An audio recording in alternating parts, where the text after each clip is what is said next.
Hey there, I'm your imaginary friend, and I was wondering, have you ever been watching one of those garden shows on television and thought to yourself, what I'd really like to be seeing is some random guy who doesn't know what the hell he's doing?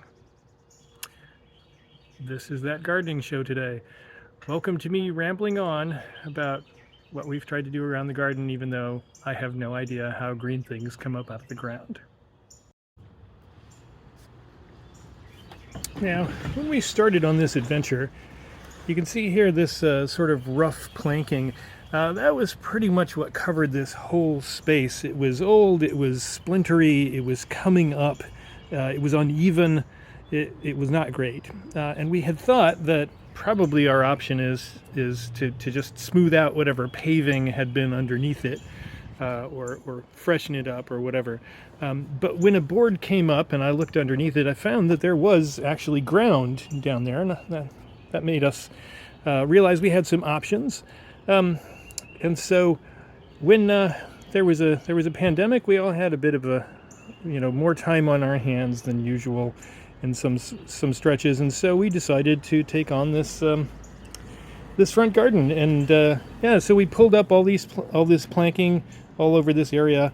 We did it in stages, and what we found underneath was, in some spots more than others, some really heavy clay soil and just tons of rocks. Some of it was just practically a gravel pit. So, having gotten ourselves in for more than we thought we had bargained for, we dug this whole thing up basically, and sifted out all the rocks and mixed the heavy clay soil in with potting soil and hauled off a bunch of clay. And then we thought we would cover it with creeping thyme, and that would be nicer than grass because we wouldn't have to cut it.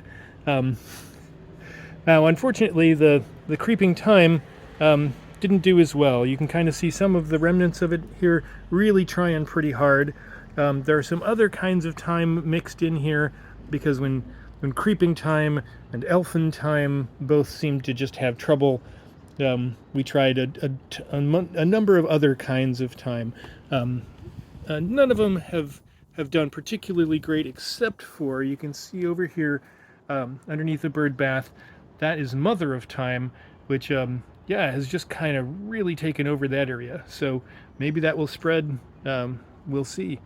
Um, in the meantime, I got the idea that maybe some of this isn't draining particularly well. So I got some tools to try to aerate the soil, some forks and some core. I don't know what those things are called, but they make core holes in the ground. You can tell that I'm absolutely a professional at this.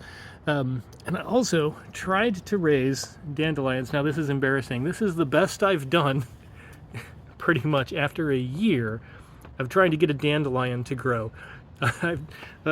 There's another one over there that you can see. They not a single one of them has grown up a stalk to throw up a flower. Um, so I'm hoping that with time they will, yeah, time, I said it, they will they will eventually come into their own and grow those great big deep tap roots, which is what I thought that they would be good at, in order to poke holes through that heavy clay and help aerate the soil. Now, we also bought some other things to try to cover some ground.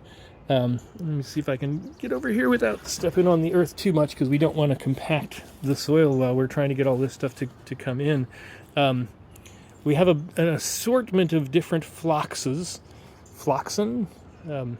types of phlox, some of which are doing quite well, and they're extraordinarily pretty this time of year. And we have some chocolate chip ajuga, which has been doing quite well for itself as well. And this mat over here is called Blue Star Creeper, which really took over this area. And so I thought maybe it would do something over here as well. So I tried planting some of that, and it also did not do great. So I'm kind of thinking that this area is our real challenge, to get something that will cover this ground other than mulch. You can see over here there is a dandelion. That's not one I planted. That one found its own way here. Whew. In addition, we've got, what have we got else here? Oh, the oats, of course. I saw these oats at the garden store, and what really caught my eye was the seeds, how geometric they are, like the pretty shapes of them. They look like dangly earrings to me, so I thought those would be nice. They'll give a little height to the garden and some interest over winter, because I just leave the stalks up there, and they give you something to look at when there's not a whole lot going on in the garden in the wintertime. Now, those of you who saw the greenhouse video will remember that there's a banana here, because I'm a lunatic. His name is Groot. Actually, technically his name is I am Groot, but we call him Groot for short. And he is a blue Java banana, which is a cold hardy variety, and he seems to be doing pretty well. He was sheltered over the winter, but now he's here in the ground. He's got a bunch of mulch. We keep him well watered, and hopefully he's gonna like it here. I'm told that over the winter they're really just gonna die back, and the fact that all of his leaves turned brown over winter, even though he was in the greenhouse, I think that's just his method, his aspect is when he realizes that it's winter, he goes dormant and all the leaves die off. So I've been told that he may die back all the way down to the ground, and that's fine. Boy, that's going to worry the heck out of me, though, so I'm going to try to see if I can maybe wrap this stalk with some sort of fabric or something over the winter, just to make me feel better that I got him a coat for Christmas. We also have some miniature strawberry. These are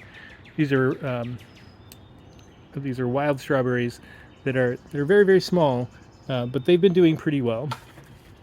These are carried over from last year, actually, so good on us and good on them. And we planted in some silver vine. This is actually kind of hard to come by here where we live, but cats love this stuff, and the cats do love this garden, so I thought if we plant a couple of these in, maybe they'll enjoy those plants, and they do love to rub up against them, almost to the point where we're kind of concerned about, until the plant really gets established, maybe you cats can kind of hold off on it a little. Now I bought this trellis to give it something, some ambition to strive for. It's got this nice curve to it, which I like. It's sort of a swoop. This was an arch, but it came as kind of an erector set with all these separate lengths, you can see. So I just kind of put it together whatever way struck my fancy, and I think it's nice. We also have this very tall invader. I'm not sure what he is or where he came from, but as long as he's happy in this part of the garden, I'm happy to have him.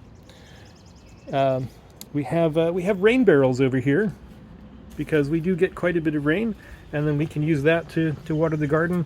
What I've got is the spout just sort of has an opening in here, and when it rains, that just leaks down through here. The reason I don't want it to all pour in there at the same time is there is this tiny little transfer between the two of them. So if it rains a lot and this one fills up, it will trickle water over into here, but not really all that fast. So if it's raining really hard, this can spill over, and I'd rather it spill out into where the drain goes. So that's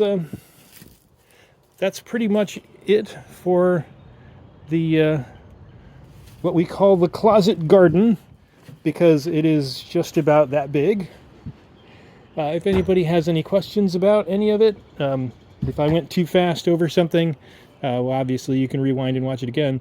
But if you have any questions about what the hell was I thinking buying a banana tree if I don't know how to grow plants, or what I was thinking doing any of this at all, yeah, please feel free to respond in the comments, and I will obviously answer all of your questions. Thanks for again listening to me drone on about something I absolutely know nothing about. Y'all have a great day.